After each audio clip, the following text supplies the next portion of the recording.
अस्सलाम वालेकुम। ब्यूरोक्रेसी और डेमोक्रेसी के दरमियान क्या फ़र्क है?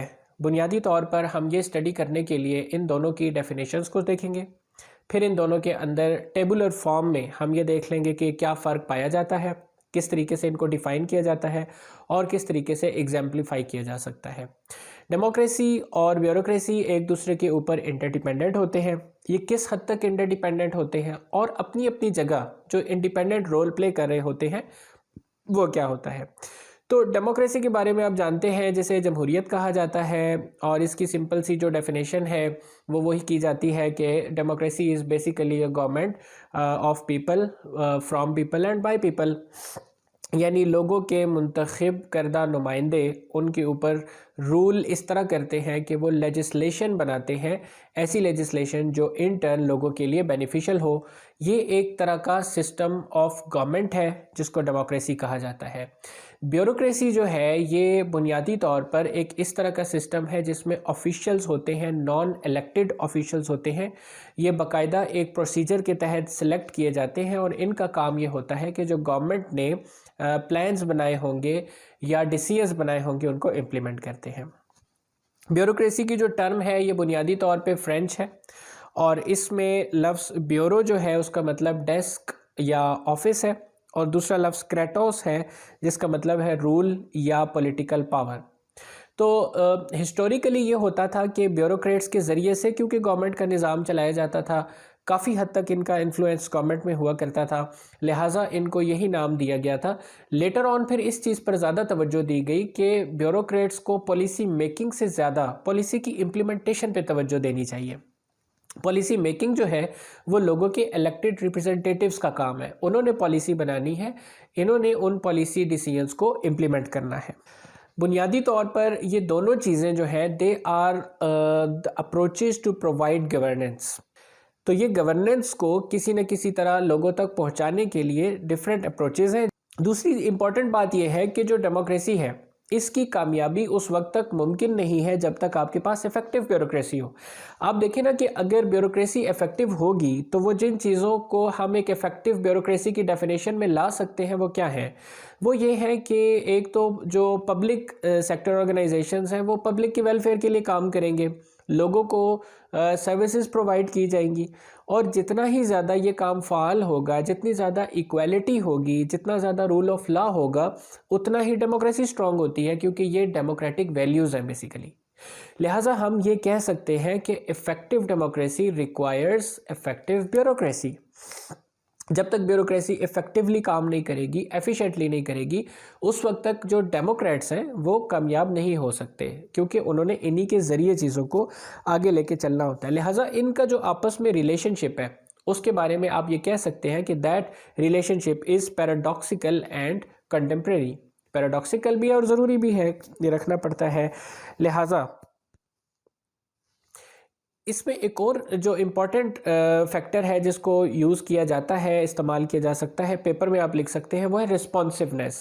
रिस्पॉन्सिवनेस बजाते ख़ुद एक अलग टॉपिक भी है, लेकिन यहाँ पे हम उसको इस तरह से डिस्कस करेंगे कि रिस्पॉन्सिवनेस क्यों ज़रूरी है और किसी ब्यूरोक्रेट का रिस्पॉन्सिव होना इसका मीनिंग क्या है। देखिए, रिस्पॉन्सिवनेस इस तरह से होती है कि सबसे पहले किसी भी ब्यूरोक्रेट को ये देखना होता है कि उसकी जो सिंसियरिटी है या लॉयलिटी है वो कहाँ लाई करती है। एक तो उसने अपने बॉस को फॉलो करना है, what ever he is saying, और सेकंड उसने लॉ ऑफ द लैंड को फॉलो करना है। रिस्पॉन्सिवनेस का मतलब ये है कि किस तरह कितनी अडॉप्टेबिलिटी पाई जाती है एक ब्यूरोक्रेट में कि वो आने वाली कंडीशंस के साथ अपने आप को अडॉप्ट करके दोनों चीज़ों को पैरेलल लेके किस तरीके से चल सकता है। यानी जो पॉलिटिकल फिगर है उन तक अपनी बात भी पहुंचाई जा सके और उनका वो डिसीजन जो किसी भी तरीके से लॉ ऑफ द लैंड के खिलाफ जा रहा है उसको इम्प्लीमेंट होने से रोका जा सके, क्योंकि इनके सजेशन की जो पावर है या एडवाइजरी की जो पावर है वो ज़ाहिर है कि ब्यूरोक्रेट्स के पास होती है। लिहाजा the responsiveness of bureaucrat is very important. He must understand what his boss is saying और फिर उसको वो कंप्लाई करेगा, इस तरीके से करेगा कि जो नेशनल इंटरेस्ट है उसको भी कॉम्प्रोमाइज़ ना किया जाए।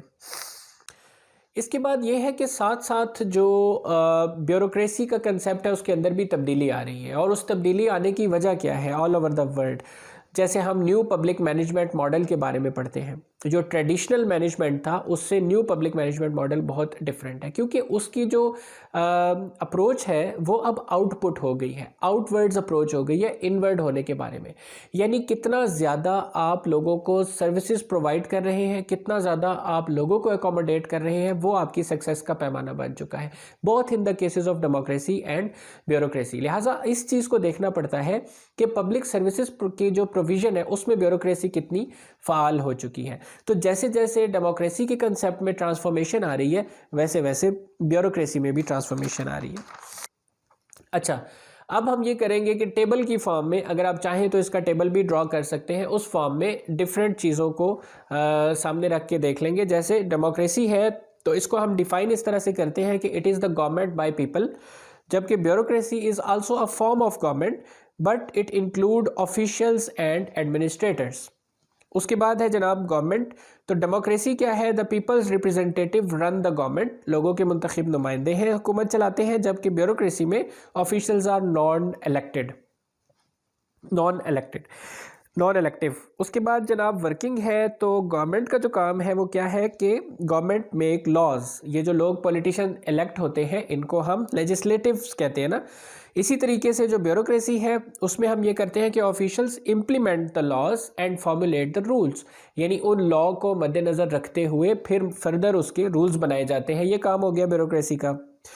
जहाँ तक ऑफिस का ताल्लुक है तो डेमोक्रेसी में हम ये कहते हैं कि the people form the government, जबकि ब्यूरोक्रेट्स में officials and administrative form the body of the government. यानी जो लोग हैं वो हुकूमत कर रहे होते हैं डेमोक्रेसी में, I mean at least conceptually.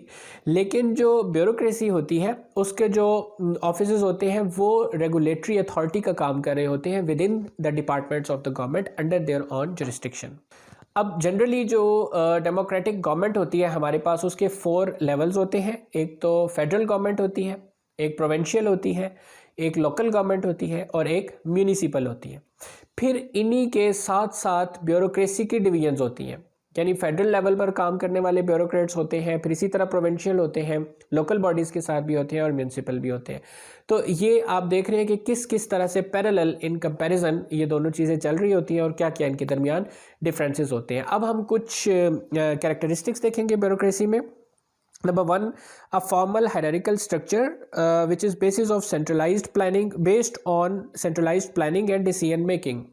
Formal होता है, हायरार्किकल स्ट्रक्चर होता है। हायरार्किकल यानी उसमें हायरार्की को मेंटेन किया जाता है, और सेंट्रलाइज्ड होता है यानी हर ब्यूरोक्रेट अपनी अपनी जगह पे डिसीजन मेकर नहीं होता। जो सीनियर ब्यूरोक्रेट्स होते हैं वही डिसीजन मेकर होते हैं, और उसके बाद उस हायरार्की के तहत यानी टॉप डाउन मैनेजमेंट कंसेप्ट हम जिनको कहते हैं, उस कंसेप्ट के तहत जो डाउन मैनेजमेंट के लोग होते हैं वो उन डिसीजंस को इम्प्लीमेंट करते हैं। उसके बाद दूसरी बात क्या है कि मैनेजमेंट बाय रूल्स। ब्यूरोक्रेसी में रूल्स वज़ा कर दिए जाते हैं और उन्हीं के तहत मैनेज किया जाता है चीज़ों को। तीसरा है जनाब organisation by functional speciality divided into units. आप ये देखेंगे कि जो फंक्शन होता है उसके हिसाब से डिवीजन्स की हुई होती हैं। जिस तरीके से हम ये देखते हैं कि मिनिस्ट्रीज होती हैं, फिर उनके अंदर डिवीजन होते हैं, फिर उनके अंदर सेक्शंस भी बनाए जाते हैं, विंग्स बनाए जाते हैं। ये जितनी भी डिवीजन्स की जाती हैं ये इस हिसाब से की जाती हैं कि सेक्टर्स वाइज चीज़ों को फंक्शनैलिटी के हिसाब से डिवाइड कर दिया जाए। और इसके बाद जो ब्यूरोक्रेसी पे जनरली क्रिटिसिज्म किया जाता है वो क्या होता है कि नंबर 1, कम्प्लेक्सिटी। इनके अंदर जो है वो जितने भी इसमें मैटर्स होते हैं उनके अंदर कम्प्लेक्सिटी बहुत ज़्यादा पाई जाती है, चीज़ों को मज़ीद कम्प्लेक्स किया जाता है। आप एक काम लेके किसी पब्लिक ऑफिस में चले जाते हैं तो वो इतनी उसको उलझा दिया जाता है इस तरीके से कि उसके अंदर ऑटोमेटिकली जो उसकी एफिशिएंसी है वो डिस्टर्ब हो जाती है। उसके बाद इनएफिशिएंसी है। इनएफिशिएंसी इस वजह से होती है कि आम तौर पर इनका जो वन विंडो ऑपरेशन है, इस तरह का कोई कंसेप्ट होता नहीं है। आप एक काम को एग्जीक्यूट करवाने के लिए उसको शुरू तो कर देते हैं, लेकिन फिर उसमें इतना टाइम लगता है, इसी हायरार्किकल नेचर की वजह से इतना टाइम लगता है कि उसकी एफिशिएंसी ऑटोमेटिकली निल हो जाती है। और इसके अलावा इनफ्लेक्सिबिलिटी होती है। जो वहाँ पे बैठे हुए आप कह सकते हैं कि अनसिम्पैथेटिक लोग होते हैं जो उसको डील कर रहे होते हैं, कि वो सिर्फ उस ऑफिशियल वर्किंग को देख रहे होते हैं। आपकी कंडीशन जो भी है, आप जिस किस्म की भी परेशानी में हैं, they are not concerned about that. उन्होंने सिर्फ उसी हायरार्की में चीज़ों को उसी एक ख़ास तरीके से मूव करना है। तो ये जनाब आपका जो पब्लिक एडमिनिस्ट्रेशन का पहला टॉपिक है वो आज हमने कवर कर लिया है। मैं ये कोशिश करूँगा यानी पहले टॉपिक के अंदर जो सब टॉपिक्स हैं वो मैं हर सब टॉपिक पे इंशाल्लाह वीडियो अपलोड करने की कोशिश करूँगा, जिससे फ़ायदा आपको ये हो जाएगा कि थोड़े टाइम में आपका वो जो एक कंसेप्ट है वो प्रॉपरली प्रिपेयर हो जाएगा। अगर ओवरऑल आप पूरी हेडिंग को भी तैयार करना चाहें तो सारे लेक्चर्स की मदद से आप वो भी कर पाएंगे, और अगर जो बिगनर्स हैं जिनको बिल्कुल भी कंसेप्ट नहीं है इन चीज़ों का, वो एक एक लेक्चर को सुनते जाए, सब टॉपिक को सुनते जाए, तो ओवरऑल जो उनका टॉपिक है वो भी प्रिपेयर हो जाएगा। एज़ ऑलवेज़ आपको किसी किस्म का भी क्वेश्चन हो आप मीडिया लिंक्स पर मुझसे रब्ता कर सकते हैं। अपना ख्याल रखिएगा। अल्लाह हाफिज़।